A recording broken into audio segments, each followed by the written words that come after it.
السلام علیکم عزتمنو نه علم ګډ په غوسه کې ده هغه خلکو ته پیغام کوي وایي چې کم سړی چې زما په ژوند کې کار لري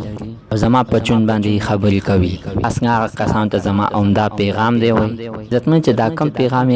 خلکو ته ورکړی دی نو هغه پیغام د مخکې زه تاسو ته یوه دا یادګینه کوم تاسو کو چې زموږ په دې چینل کې نوي وي حتما د زموږ عمده چینل د سبسکرایب کړئ خوا کې وسه د ټلې نشان وهئ ښه یوه نوي معلوماتي ویډیو تاسو ته په اسانۍ باندې در ورسېږي عزتمنو نه علم ګډ بیګا په ویډیو باندې راغلی وه او دا وینه ډېر په غوسه کې وکړه ډېر زیاته سخته په غوسه کې وه ویلې چې زه خو یو په خپل خاوند باندې طلاقه شوم او یو ورپسې دا پښتانه خبرې کوي او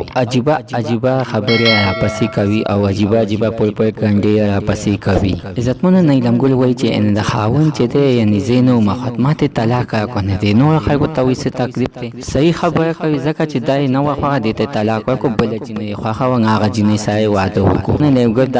دا هم واضحه کړه چې زه یې تر اوسه پورې نه یم طلاق کړی او ما ته طلاق نه راکوي چې ما ته طلاق راکړي زه به خوشحاله او زه غواړم چې بل کس سره بې نکاح وتړم عزتمنو نه علم ګل اخره کې دا پیغام کړی دی چې اینې ما پسې خبرې او اترې مه کوئ او مه زما ژوند پسې خبرې کوئ دا زما خپله ژوند دی او زه په خپل ژوند باندې ښه پوهېږم او زه څه ماشومه نه یم نو زموږ نننۍ معلومات ته د دې ځای پورې د نوي معلومات دپاره زموږ عمده چینل ته سبسکرایب کړئ خوا کې ورسره د ټلۍ نشان ووهئ ښه یوه نوي معلوماتي ویډیو تاسو ته په اسانۍ باندې در ورسېږي